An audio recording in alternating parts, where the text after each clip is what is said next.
On a typical day, PhonePe gets about 160 million users who do transactions about 400 million plus, and we end up getting almost a million requests per second. We keep optimizing it down, right? And so how all of this works basically is we would need something like a layer which executes the code which runs all of the transactions and all of the services, etc., that power the full experience on PhonePe for our customers and merchants, right? So typical architecture for that would mean you have some kind of an ingress layer which brings the traffic into your data centers or cloud or wherever you are hosted. And then you have a layer which actually executes the code, which handles all of that traffic, right? So for that, you would have typically now everyone would be using a container execution layer. So you have some layer which handles the traffic, right? And what else is needed? You need some databases, etc. Mostly for us, we would the volume is so high, we always need to run these on sort of bare metal, so we would be hosting them off container and on VMs and BMs. And you need a way for the containers to talk to each other, and you need some management software and configuration management to deploy your containers, and hopefully some UI where you can see where things are going, right? So when we started PhonePe, basically what we decided to use was Apache Mesos and Marathon. So Apache Mesos was a project which came out of academics, and it was heavily used in Twitter, etc. A lot of companies, and you typically need something called as a framework which runs on top, which handles the life cycle of what is executing on the cluster, right? And traffic, I think a lot of people here would already know traffic is basically sort of like a load balancer proxy type thing which sits in front of computing clusters. And we had Nginx, which was our edge layer, right? So about 4 or 5 years into the journey, there were some cracks showing up in the system, though we knew how to sort of manage Mesos and Marathon. But we work in a heavily, in a very compliance heavy domain, right? And we wanted something which would be a little bit more secured, etc. So we were thinking how to modify Marathon, etc., to handle our compliance related use cases, and we also face some weird issues on Mesos and Marathon, fundamentally uh, caused fundamentally by some of the design decisions, etc., they had taken. While we were discussing all of this, uh, on April 2021, Apache decided to move Mesos to the attic, right? So, which brings us to our talk, which is about Drove and how we basically built our own container orchestrator. And what we are going to do here in this talk is to basically figure out what are the parts of the system and how they are threaded together, and some of the design decisions sort of that went into building this system. So what did we want? Basically what we wanted was really simple. We just wanted some place where we could deploy containers which would be stateless, and that's about it. We needed operations on the containers, restart, deploy new versions, and that's it. Okay, nothing more, nothing less, and some obvious stuff because we work at decent scales.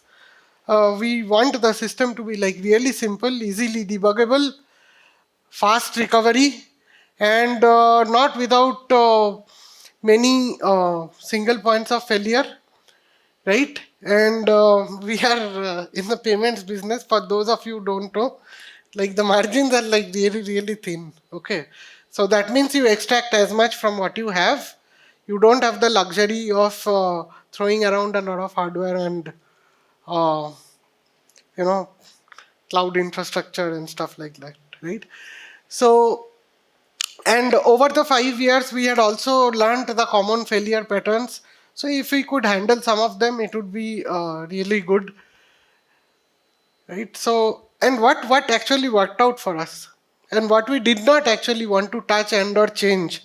So we are not on the cloud, okay? We are on running off our own colos with our own servers. We do have a cloud presence, but that is like a very small part of the equation. Our databases handle so much scale that we don't want to put it on any containers, etc. They'll typically run on, they don't even run on VMs, okay? Most of them run on VMs, and yeah, that's like a whole big topic in itself. I'm actually looking forward to the next talk on, I think, the same subject.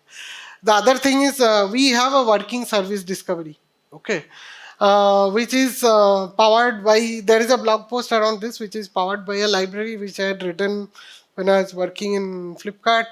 We had working deployments. It might sound like a small thing, but our deployments are heavily audited by compliance, okay. So changing that process, etc., itself is a big deal, and there frankly was no need to. It was something which is working. Similarly, configuration management. We have our own big observability stack with anomaly detection and auto corrections and stuff like that. So none of this we actually wanted to touch and or solve for, right?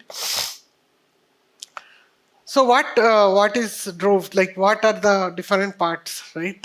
So basically we have the main cluster, obviously, right? We'll see what are the parts of the cluster, and we have a gateway which brings in traffic to the cluster.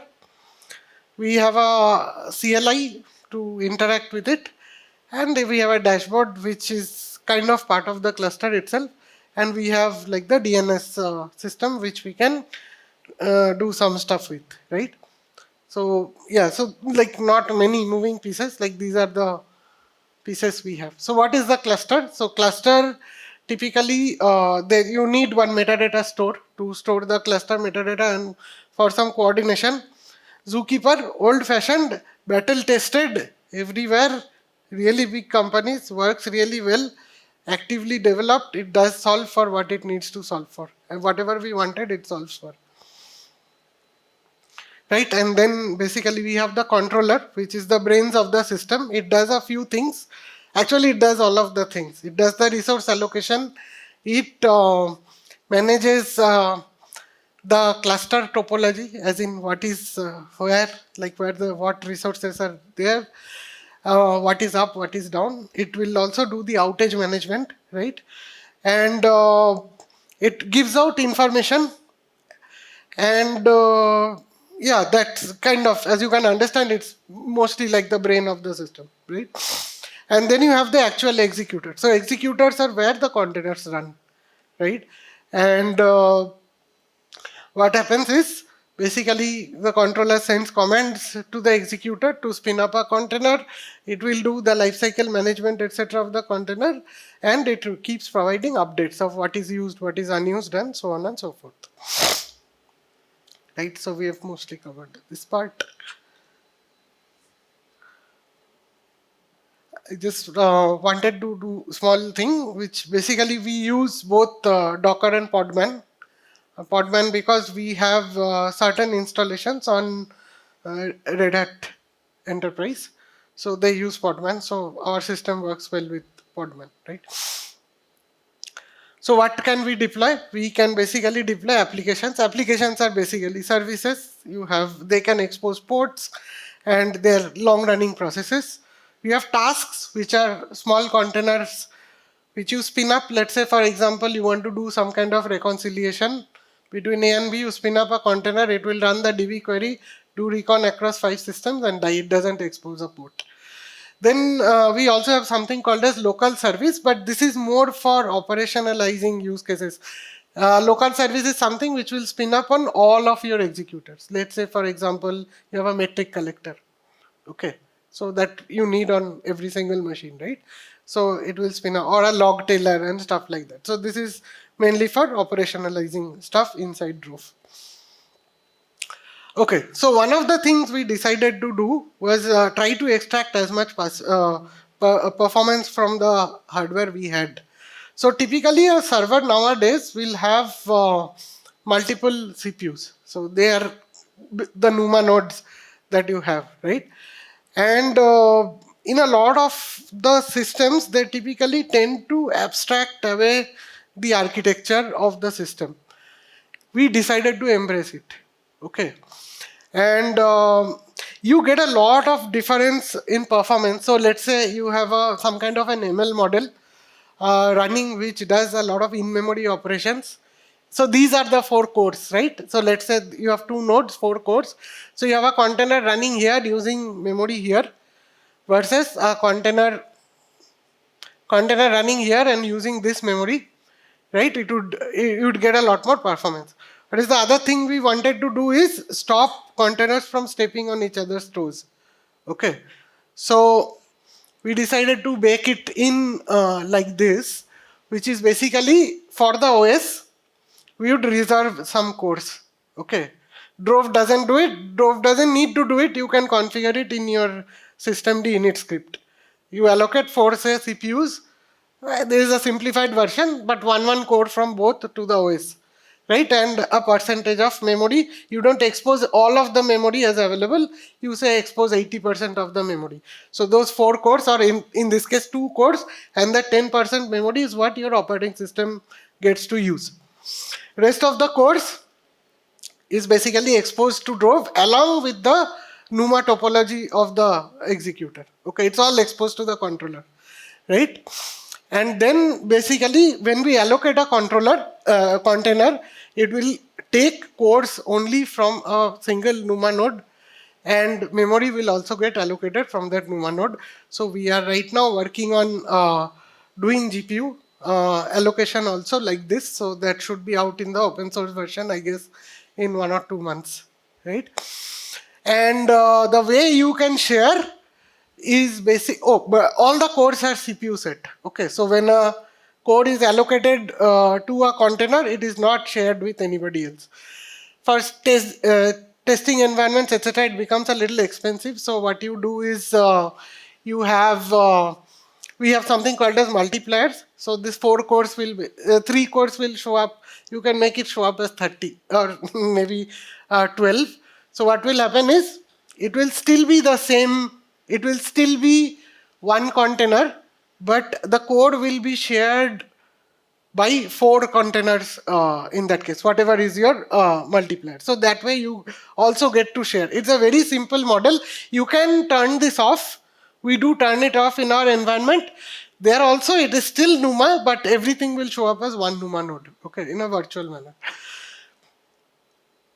I don't have exact number. Shubham has a talk later. Shubham can tell me the number, but off the top of my head, I remember one of our ML scoring models just saw a straight out 35x performance gain.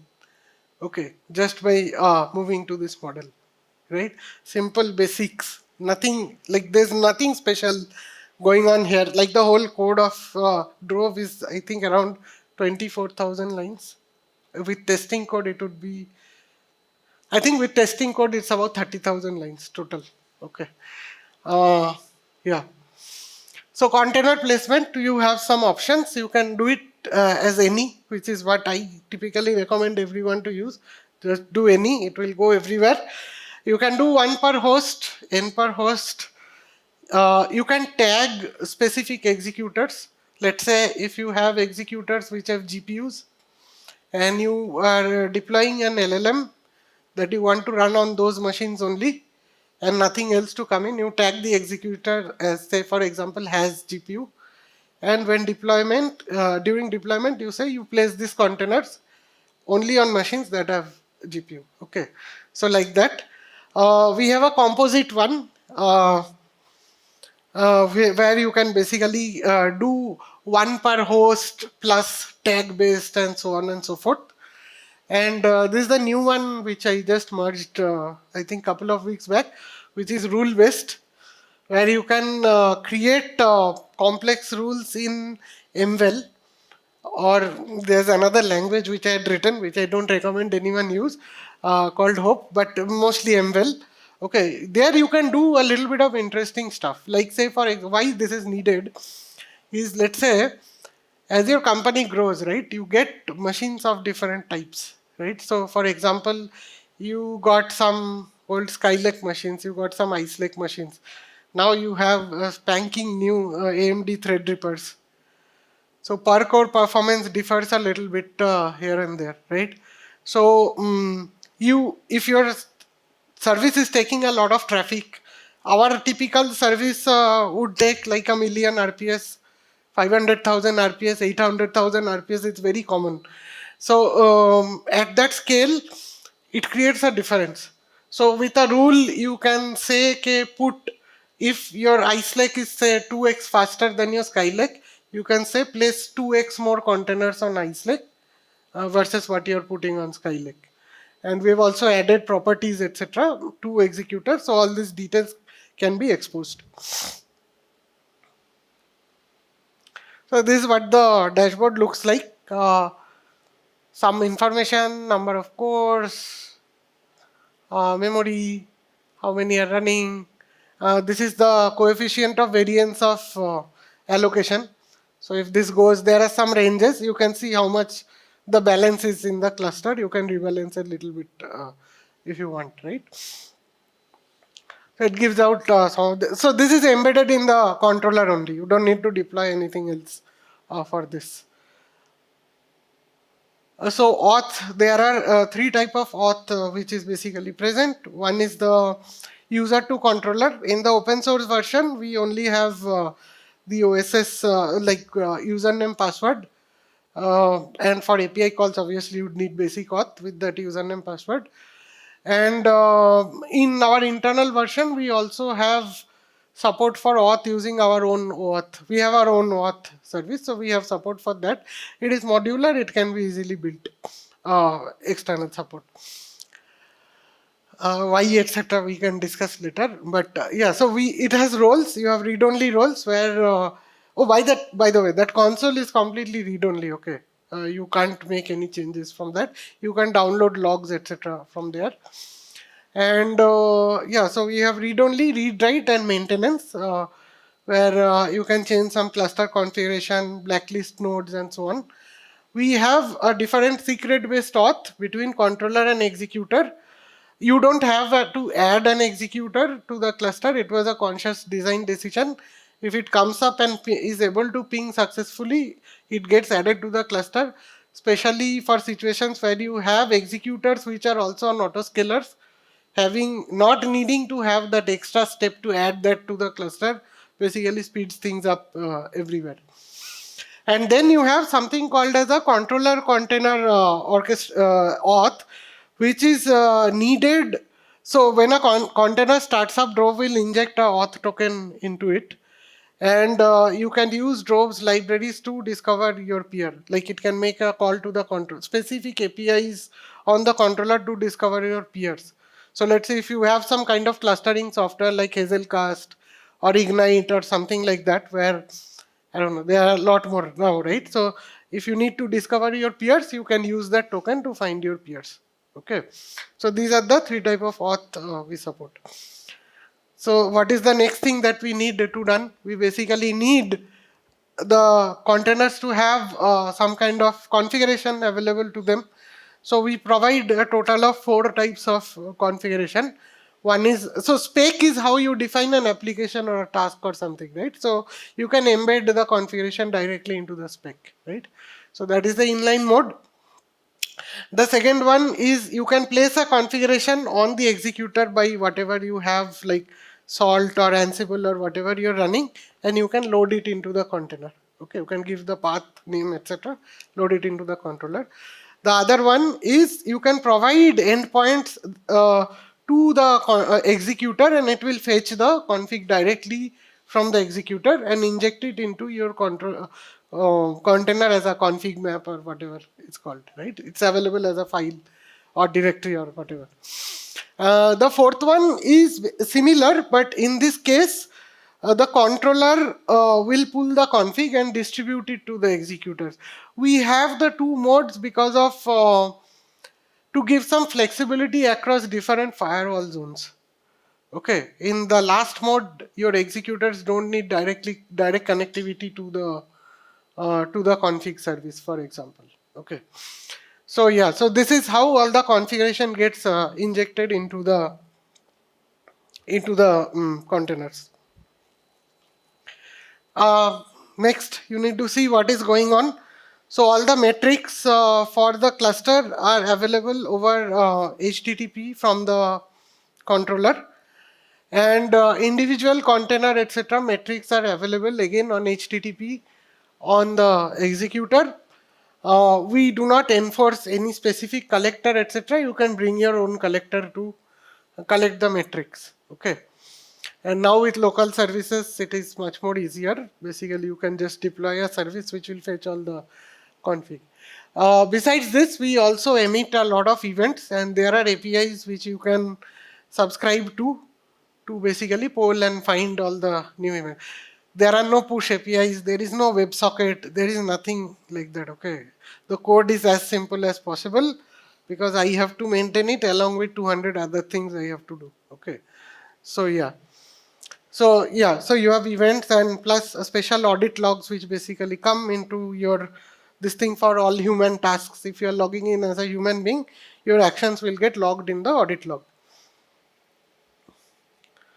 Okay, so the last complex part is basically communication. So how do the containers communicate with each other, and how do different applications and the services communicate with each other, right? So yeah, so we have two things for this. One is the gateway, the other is the Drove DNS. So gateway is basically nothing. Okay, it is a Go program which makes a call to the controller, gets the details and updates. You can choose either a HA proxy configuration or a Nginx configuration. The last thing we wanted to build is basically a proxy, like while Nginx and HA proxy exists, nobody should be writing a proxy, in my opinion. Okay, so we didn't go. It is just a polling service. Okay, polls and updates your config, makes API calls if you are using Nginx Plus, so that your service restart etc. is not needed. Drove DNS is, again, we did not want to do DNS. Nobody wants to do DNS, so we just wrote a core DNS plugin. Okay, so if you have core DNS infrastructure, you just add this, it will get all the containers, right? So with the empowered with this, how do we work? So let's say we have two containers of one service and one container of the other service. So the first instance wants to call this thing typical way. This would know the vhost, so it would make a DNS query for the vhost. The DNS server would give the gateway's IP, and it would make a HTTP call, right, which will get routed through the gateway into the container, right? But this will work obviously well, like it's an established pattern, there's nothing special. The problem with this is your gateway becomes hot, right? It is like a single point of failure. You can keep adding machines to it. It won't be issue, but till the point of time it actually becomes an issue, right? And there is another way actually, and DNS provides us something called as SRV queries. And with an SRV query, you can basically get both a host and a port. Okay. So when the other way to call is, instead of making a vhost normal A query, it is going to make a vhost SRV query. And when it does a vhost SRV query, the Drove DNS will return A2 A1's direct host and port. Okay. And then A1 and A2 can talk directly. The gateway is completely out of the picture. Okay. So this basically gives you a much more robust way of talking. I need to give this disclaimer that we were already using Ranger for our complete service discovery. We have done a lot of work on Ranger there to have different backends, including Drove, which I haven't included here. So we are not directly using the SRV one as of now, But yeah, we have tested it well. It works perfectly fine. In case you are planning to experiment with it, feel free to do it. It is properly tested. Right? Yeah, so we have covered all of this. And the last piece of the puzzle is the CLI. It gives you everything. It basically gives you read, write, ability to tail logs, tail events, uh, and call maintenance, and so on and so forth. And it also provides a skill which you can use with your coding agents. Right, so where we are with this now. So with this simple architecture, we can basically upgrade a 300 400 node Drove cluster in about 2 minutes. Okay, your every single one of your components in the cluster can go down if you are not using like a like even in the Drove gateway, the polar goes down because it is Nginx. Everything continues running. All the containers are up and running. You can react. You get some time to react and fix things and so on and so forth. Right. So things are everything is running, and there is a maintenance mode where you can basically bring down components and bring down the controller, do maintenance on the controller. There is blacklisting mode where you can take out executor, where it will migrate all the containers out of this. We have also tried to do a decent amount of documentation, so I thought I'll just basically give a quick demo of the thing. So I don't know if it's playing. Yeah, it's playing now. So yeah, so this is basically what this is the instances page. This is what a spec looks like, right? And these are the local services. We have something which is inactive, similar looking spec. And this is the cluster. It will show you all the executor. You can see the node and all the NUMA cores in that. Right. So we install the skill. I use OpenCode. So yeah. So basically, we can now use OpenCode as an interface to interact with the cluster. Okay. This video is not edited. Any slowness you see is not on Drove or me. It is because the model is slow. Okay.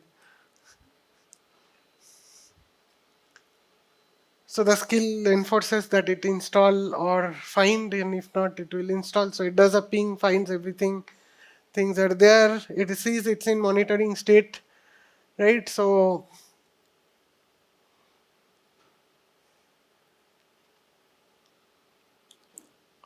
right, so we are going to scale up.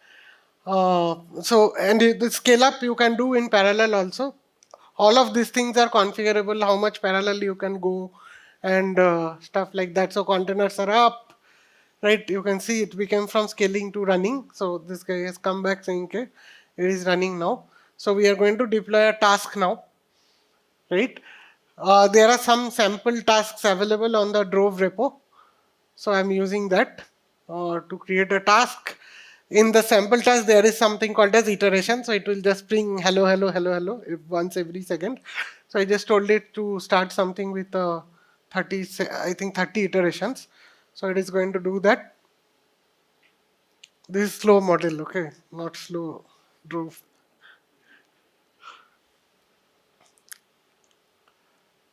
Yeah, so it has started provisioning. So everything has its own life cycle, okay. All containers have their own life cycle. So this is the log. You can see all the logs from the console. You can use the CLI to tail as well. You can see it is printing all the iterations. This is the console. You can download the log from there. So local services have their own life cycle called activate and deactivate. So you can do a configuration test first, spin up one local service on one machine. If it works, you say activate, and the system will automatically spin up all the services from spin it up on all boxes, right?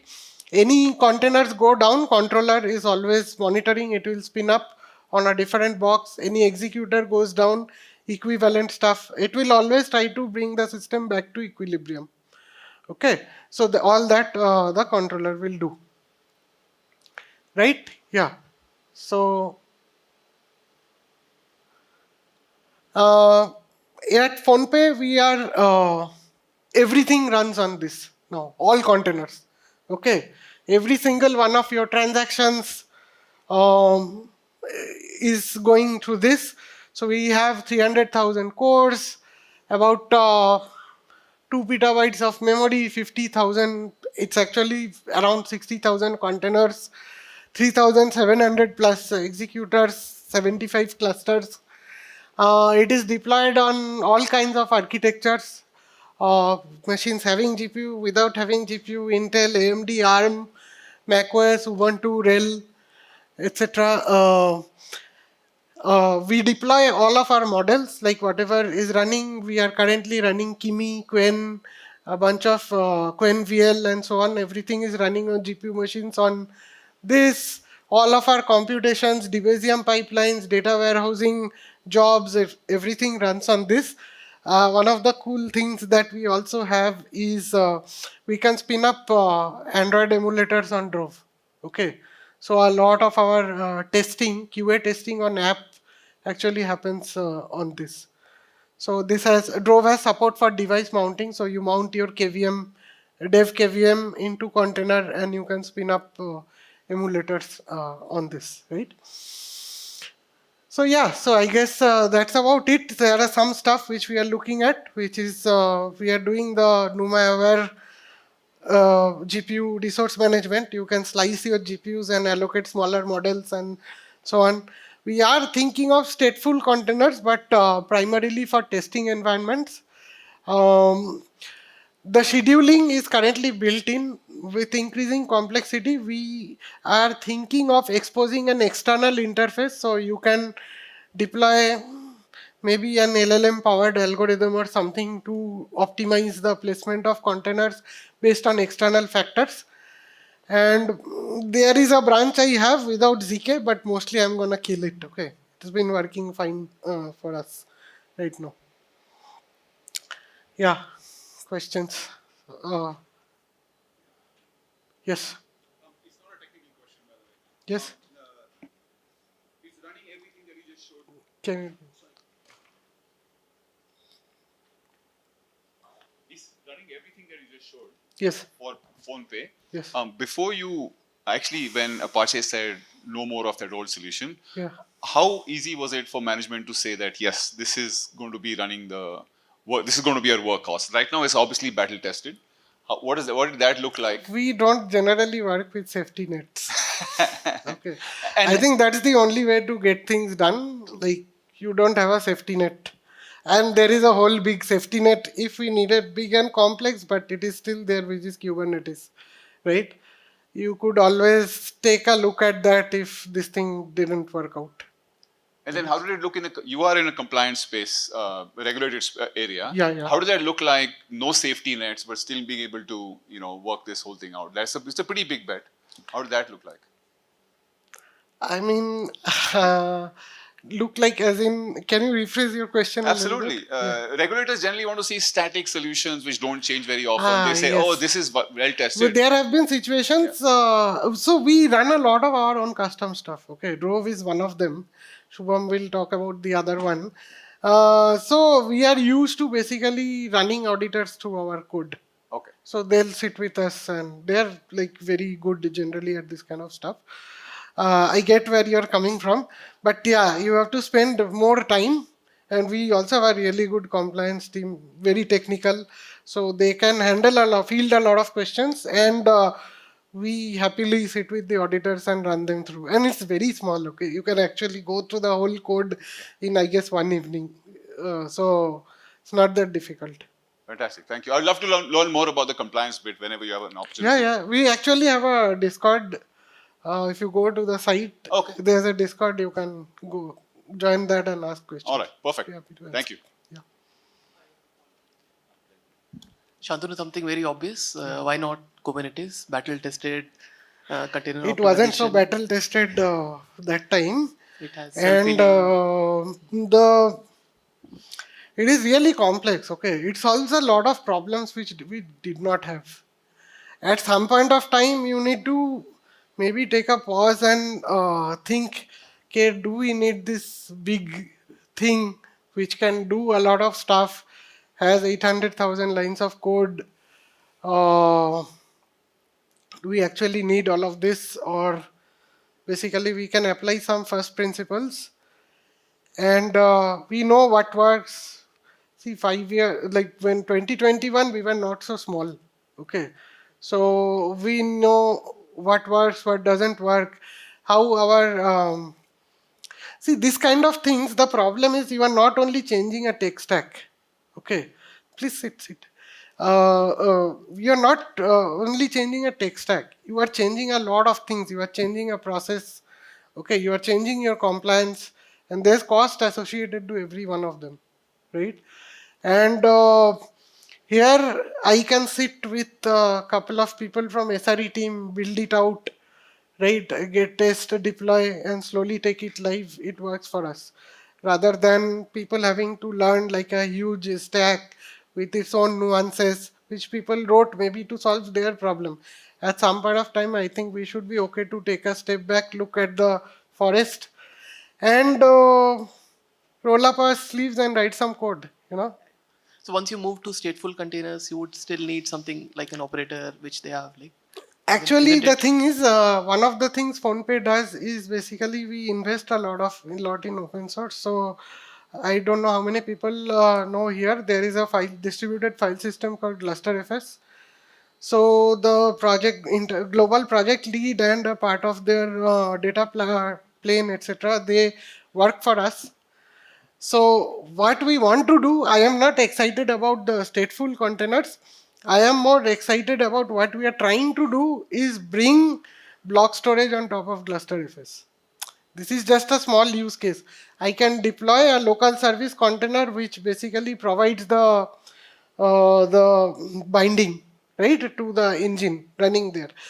But what I am hoping will come out of that project is stateful, like block storage on top of GlusterFS. Okay, so yeah, we'll manage. It's again like not a lot of code. Most of the work we are trying to do in GlusterFS domain, the work on Drove side is very less.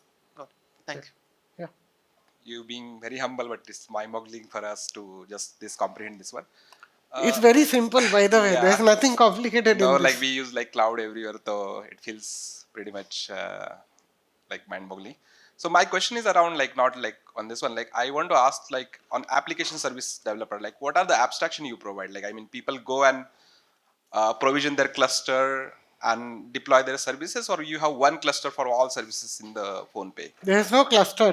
They define an application, say, give the Docker container uh, URL and how much CPU RAM, how many instances they need to start up. And some port, etc. information. That's it.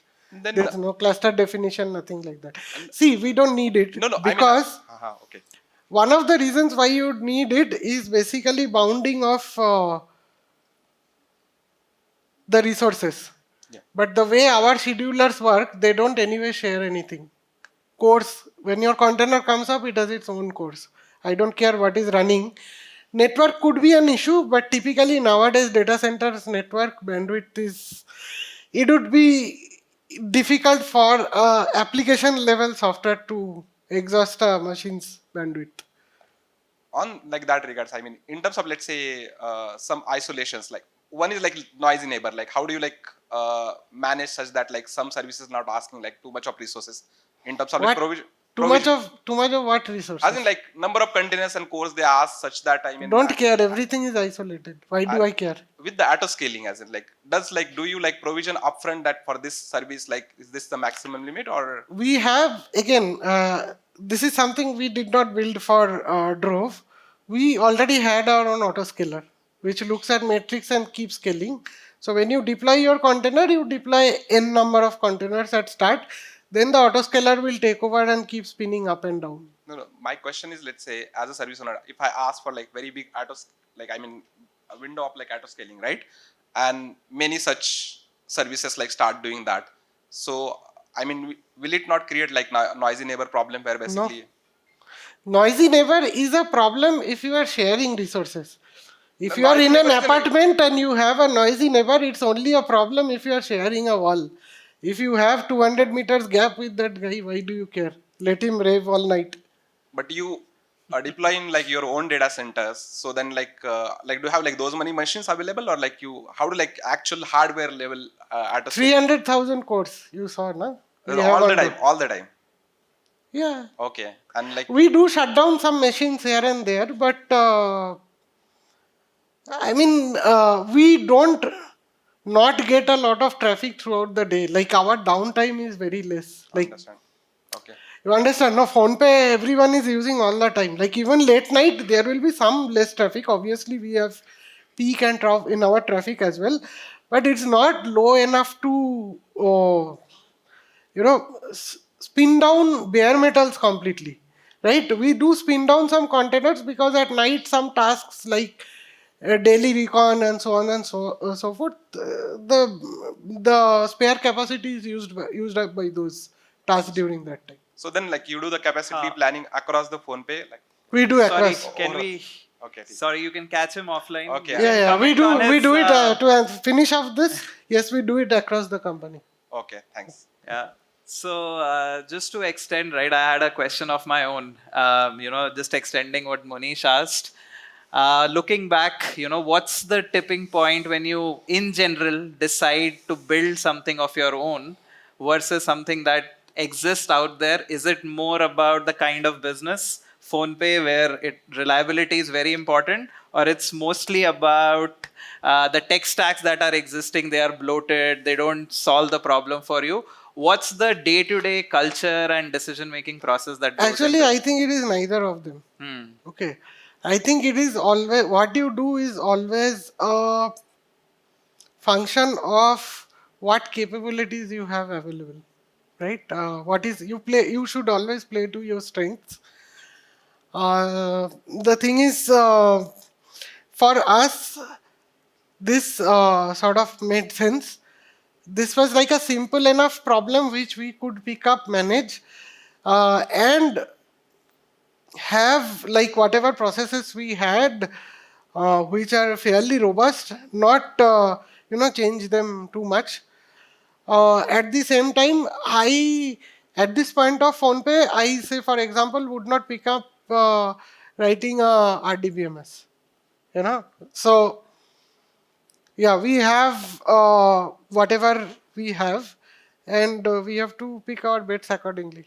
Great. Right? So I think Rahul talked about first principles, sticking to them as an IC. And I think Shantanu showed us how PhonePe is sticking to first principles on the core infrastructure layer that runs the most popular app on our phones. And it's incredibly inspiring that as a techie, he is setting up a culture. He himself is hands on, like he said in his own words, roll up sleeves, write code, and make it available to the community. I think one thing that has remained constant, knowing him for the past decade, is don't shy away from writing the code. So I think it's really And don't incredible. shy away from throwing away code. Okay, that is, I think, even more important. Great, great. Thank you, You Shantanu. should always be okay throwing away code. Thanks to the Tech Tribe for Yeah. giving me an opportunity.